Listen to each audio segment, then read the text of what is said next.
Wake up with Patti Katter. I love the show. I never miss an episode. It's the best. I turn it on and turn it up.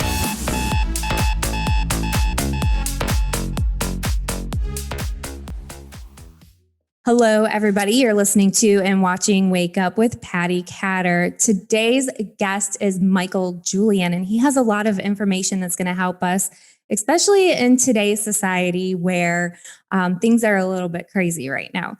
So Michael is the CEO of National Business Investigations and MPS Security and Protection. He also created something called Alive, and he's going to be telling us all about that.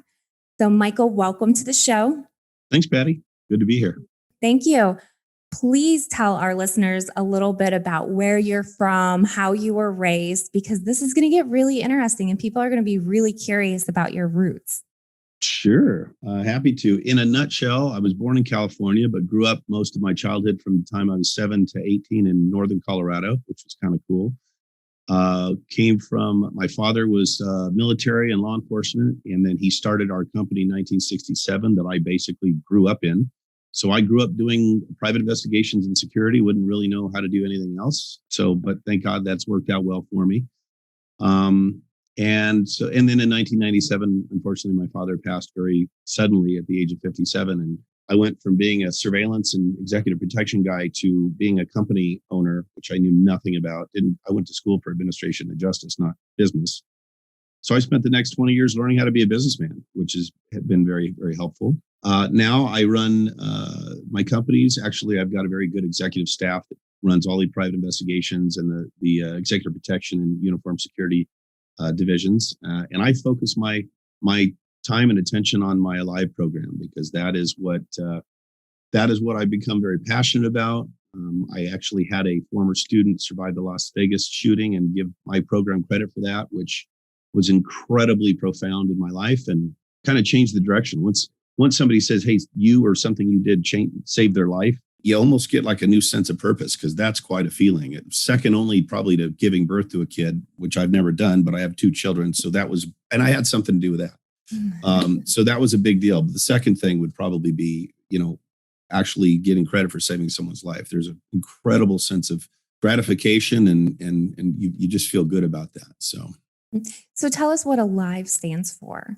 Sure. Alive stands for Assess, Leave, Impede, Violence, and Expose. Those are the 5 survival steps of Alive. I call it the 2.0 version of Run, Hide, Fight. Run, Hide, Fight was fine.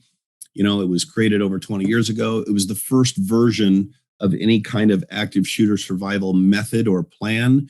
And the first version of anything is not going to be perfect because it's the first one. And you build and you improve over time. And I believe after taking many, many other active shooter survival programs, and because that's what I wanted to do, I became angry and frustrated that good people were dying at the hands of bad people. And I'm watching these videos and I'm seeing people literally doing nothing. They're not responding. They're not acting. They're not trying to survive. They're not trying to leave. They're not trying to attack the assailant. And I thought, why is this? What are they doing? Why are they not doing? Well, the fact of the matter is most of them, nobody ever told them what to do. And if you don't know how to respond to a situation, and a situation like this happens, you're so overwhelmed and overcome with panic and fear and the thought running through your head that you're never going to see your loved ones again. It'll cripple you. It'll paralyze you. And that's what was happening. So I decided, well, I was going to have to teach people to selfishly satisfy my own angst about, why are you not doing something? I thought, well, I'll teach people how to do it. So I started learning took a lot of other courses on active shooter survival, but none of them satisfied my belief that that's what it was, that's what it took, and that was the solution. So at one point I finally just went, okay, I'm going to create my own. And so I created Alive, and it's been very well received. I'm fortunate. I think I was lucky to kind of hit on the formula that works. I believe better than my competition, though I won't put them down, because just about any training in this type of thing is better than no training. Mm-hmm. People with no training do nothing or don't know what to do and do the wrong thing. The only training that I will not condone or approve is the one where someone's training a group of people and then one of their buddies comes through the door in the back of the room and starts firing blanks to scare everybody. We have found, because people have had heart attacks with that, the law enforcement doesn't appreciate it because there's a call from the neighbor, hey, there's an active shooter. There's been lawsuits. That's not responsible training. So that I'm not okay with. But just about any other training, even if it's just the 6-minute run, hide, fight video, is better than no training. Before the show, we were kind of gabbing a little bit, and I was surprised to find out that you train people without weapons. Is that correct? Yeah, my program, honestly, this is a lot of people, they hear active shooter and they think I teach people how to shoot back. I don't teach people how to shoot back. I teach the average citizen who doesn't have a gun in church, at the theater, at their school, in their desk at work, wherever it is they happen to be working. Those people don't have a gun to shoot back. That's my target audience. Although I have taught ex-cops, other investigators, lots of security guys that may have those weapons, because this methodology does work very, very well. You don't want to have to kill somebody else. You just make sure that you do, if that's what it takes to save your own life. But the average American, and I've got instructors all over the world, the average person doesn't have a firearm or a weapon readily available. Let me correct that. There are a lot of weapons readily available, and I teach that to look for those. People don't have firearms to shoot back from a distance, oftentimes. So I teach those 5 steps to try and help them stay alive. And we were also talking about a lady that I recently spoke to. She said that she could never hurt another human being, even if she was being hurt. What would you say to that person? In my in-person training, I've got different types of training, but I have an in-person class. And I always ask the question, is there anybody in here that doesn't think they can take another human life? And about every second or third class, at least one person will raise their hand and say, I couldn't. It's more often than not females, but there have been several times when males have done it as well. So I say, do I have your permission to change your mind? Because it's important that you know whether or not you can do this in case you ever have to do it. Because that's not the time to figure it out. You want to know beforehand. They say yes. And then I take them through this exercise where I say, okay, so, who do you love the most? Who do you not want to go the rest of your life without?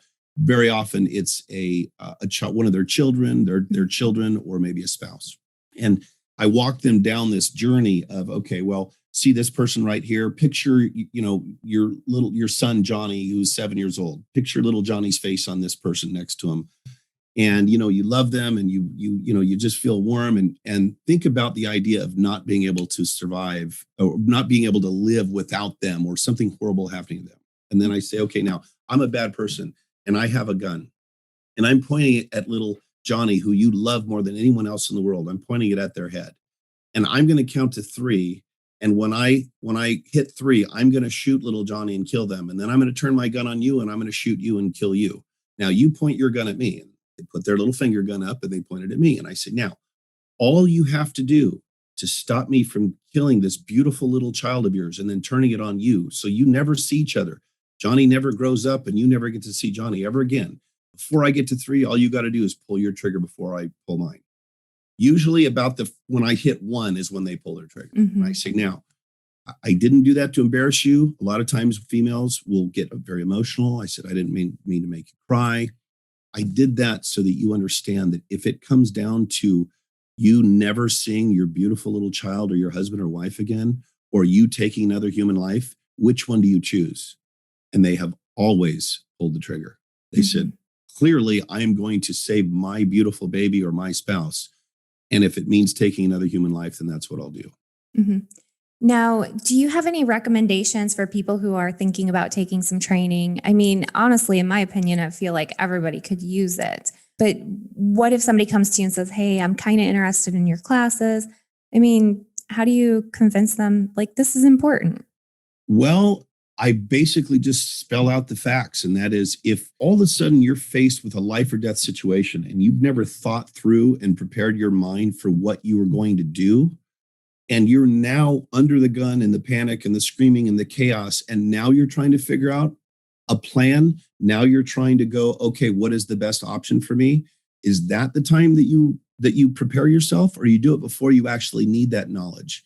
I mean, it's honestly, it's common sense. Mhm. Anything like this, you have to train for. You at least have to know what you'll do. You have to mentally test yourself. And a lot of people, I ask them, what would you do? Are you ready for a situation like this? And some people say yes. Most people say no. And then I ask them the question at the end. And a lot of times the ones that said yes say, thought I was, but I wasn't, but now I am. And that makes me feel good because now they have that knowledge. Now they're prepared. Mhm. What's one of the things in your class that happens that you don't think may happen at other classes? What makes yours different and unique? Great question, Patty. And that's a very simple answer because I get that asked all the time. Well, why don't I just, watch the Run, Hide, Fight video for free? Why don't I take this? Why don't I do that? The very simple answer to that I have seen and has yet to be proven not correct or not true is my training is, you can say you got to run, you got to hide, you got to fight. You can say you've got to do A, B, C. You got to go over here, you got to do that. Those are all physical functions. That is a physical methodology to survive. But like everything else in life, if you're going to do something physically, before you even get started with the physical process, you've got to be ready up here. So I literally teach a 50-50 combination of mindset and method. And the example I use is you could be the most athletically, perfectly engineered human being on earth and the fastest runner on earth. But if you don't have a desire to cross the finish line first, the person next to you probably does. And they may not be as physically adept as you are, but they have that burning desire in their mind. Mhm. So mindset and method are equally important. You've got to be mentally prepared to do it. Again, I've seen videos they were used for training. One in particular, there was a law enforcement officer that stopped a guy on the side of the highway. And the guy on the highway he was unstable. He came, he pulled out a gun, he pointed at the officer pointed it at him. It's a standoff. And the officer kept saying, put your gun down, back up, put your gun down. He said it multiple times. And the bad guy shot and killed the officer. The problem was the officer had the gun. He was physically able to pull the trigger, but he couldn't do it in his mind. He hadn't prepared himself. He hadn't thought it through. And he hadn't prepared himself to take another human life if that's what was necessary to save his own. And he died because of it. And a lot of people are not mentally prepared for this type of thing. And that is something we do a visualization exercise in my program, both the in-person and the online program, which is built on a video of my in-person, where I literally walk you down the path and the journey. I call it being proactively reactionary, which is kind of a oxymoron because one means one thing and one means the other. I want people to proactively be ready beforehand to react. So they create the reaction before they need it. And I walk them down this journey. I say, close your eyes. And I lower my voice kind of like a little meditative sort of thing. And I say, picture yourself where you spend your day at work or whatever. And, see the sights, smell the smells, hear the sounds. Now you hear shots. And then I walk them through the 5 steps of Alive. I'm literally preparing them in their mind to use the 5 steps of Alive for this situation. But you never know what the scenario is going to be. So I'll say, okay, now come back to the beginning. Same deal, but you don't hear the shots over there. You hear them outside in the parking lot. So you look over there. Now go through those steps again because you may react completely differently. You may use one step instead of the other because you have a different opportunity. Mhm. You probably hear too, like, it will never happen to me, or what are the chances, or the odds are so slim. Patty, that's so funny you said that. And this was not pre-rehearsed. No. The first chapter in my book is It Won't Happen to Me. Wow. Because there's something called an optimism bias. It's a psychological condition. And there's PhDs and psychiatrists that have written papers on it and stuff. There is a condition, a psychological condition that some people have, and it's called the optimism bias. Let's face it, it is easier and less stressful to always focus on the good and never on the bad. If we're not thinking, oh my God, something terrible could happen to me, because it's easier and more pleasant to not think about that, we're never going to be prepared. So yes, and that is one of the biggest objections, because we have found statistically and historically that absolutely it can happen at any time, anywhere. It's happened at any hour around the clock on any day of the week and any year in history, or for the last 20 plus years. It can happen anywhere. Nobody's immune. So the whole idea that it'll never happen to me, you're probably right. You're probably right. But you know what? There's a good chance that a fire will not break out in your children's school. Does that mean you shouldn't do fire drills and prepare in case it does? So yeah, the whole it doesn't happen to me, unfortunately, that is a mindset that I strongly try and break and convince people that, yeah, you're probably right. But just in case, wouldn't you rather have this information and not need it than need this information and not have it? Absolutely. And show us your book again and tell us where we can get that. Well, it's on Amazon. You can get it on Amazon, but they keep a big chunk of it. So I prepare you buy it from my website. Nice. It's called 10 Minutes to Live, Surviving an Active Shooter Using a Live. The reason it's called 10 Minutes to Live is, and what I teach in the courses is 69% historically, 69% of active shooter events. And by the way, I use active shooter, active killer, and active assailant interchangeably, okay, depending on the demographic and my audience. 69% they end in less than 5 minutes. That's good news. However, some of the biggest body counts like Virginia Tech, and the Las Vegas Mandalay Bay massacre lasted exactly 10 minutes. However, because that is about the longest they have lasted historically, that's our goal. And I want my students and I want people that use the Alive program, I want it burned into their brain to have a goal, to have a finish line, okay?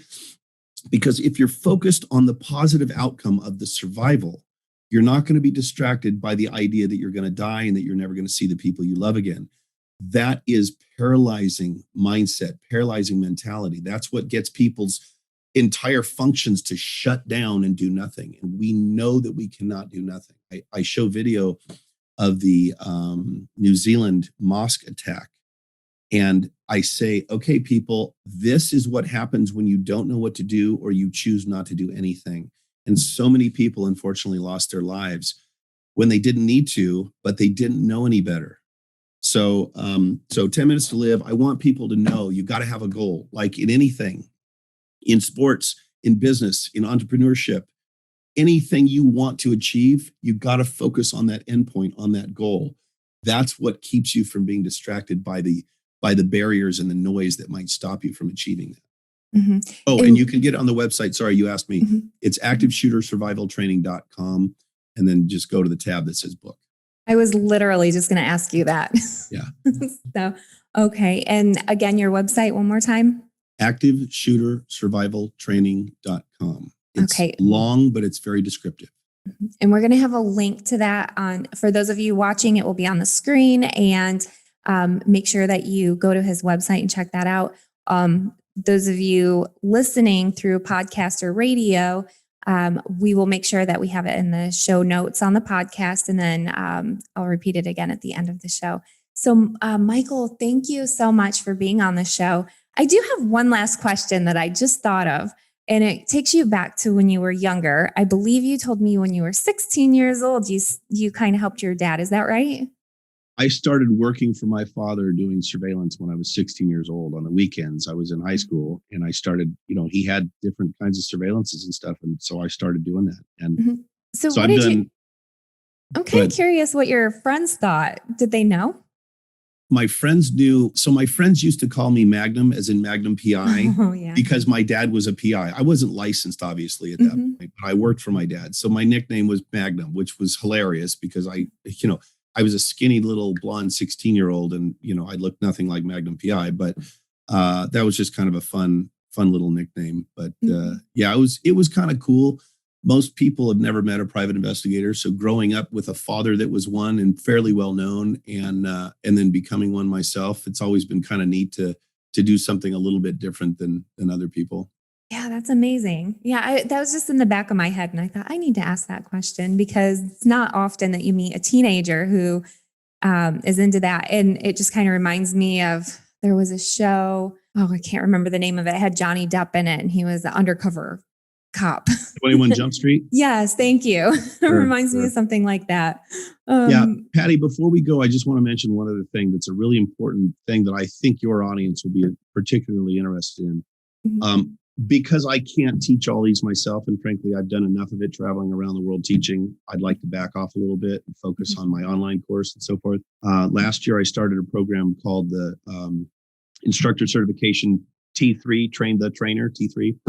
And I just had with this last weekend. And so HR managers, risk managers, safety and security managers, but even more so, guys, men and women that own their own security companies that don't have an active shooter survival training program to sell to their clients. We spend 2 days, long 8 to 10 hour days, depending on how big the class is. And I teach them how to teach the Alive program. Wow. Yeah. So I literally, I don't want to say it's a business in a box because it kind of cheapens this and is a very serious subject, but I literally teach other people how to teach my program so they can then make it their own program. It's always got to be labeled Alive, but it can be taught by anybody. And then they sell it. And then they're also an affiliate of mine. So if they sell the online program, they get 50% of whatever that is. And they're usually sold in blocks of 100 to 200 licenses. I think for the benefit of your audience, that is something that would probably be more interesting than anything is the opportunity to be able to not tell a client, no, I'm sorry, I can't teach you active shooter survival, or give me 6 weeks and I'll create a program. This is a tried and true program that they can literally start teaching the day after they go through my. That's really amazing because I have a lot of military veteran listeners, a lot, hundreds of thousands, no joke. And a lot of law enforcement. I come from a law enforcement background. That's really interesting. So where can they find information? Is that going to be on your website as well? Yeah, it's on the website as well, activeshootersurvivaltraining.com. And then just go to the courses tab and drop down to the bottom one, which is the instructor certification course. So they become certified to teach my program. And then they get all the benefits and support they have that they need. I mean, I give them documents. I give them the PowerPoint presentation so they can literally go teach it the next day. I give them marketing material, marketing support. Part of the program is an hour and a half on how to market the program. There's a section on the insurance you need to cover you if you're going to be in the security industry. Everything you need, you literally leave this 2-day program. And now it's on Zoom thanks to COVID. It used to be in person. So it's a lot cheaper to take because you don't have to fly to California. Yeah. But everything you need literally to now be an Alive active shooter survival training program instructor, sell the course, make money that way. And so and I've got tons of former military and law enforcement instructors throughout the country. That is amazing. I'm so glad that you mentioned that. And we're going to talk more about this off air because I'd like a little more information for myself as well. Sure. So thank you so much, Michael, for being on the show. And thank you for just taking time to explain some things to us. I know that me personally, when I hear about an active shooter, I always think, why didn't somebody in the crowd have a weapon to protect themselves? So I'm kind of curious, without you giving all the answers to your course, some of those answers. So I may have to take your course. And for those of you listening who are also, he left us little treats to make us want the whole cake, right? So I know you can't tell us all your little secrets unless we take your course, but thanks, Michael, for being on the show and talking about this subject, because it is something that's very important to everybody now, especially nowadays. For years and years, it's been an issue. Yeah. My pleasure, Patti. It's great being here with you. Thank you. And everybody, thank you so much for listening. Be sure to check out my show. A new release comes out every single Friday on Amazon TV, Roku, 18 AM FM radio stations across the United States, and on every major podcast platform. Be sure to check out my store, thepatrioticmermaid.com, and have an amazing rest of your day.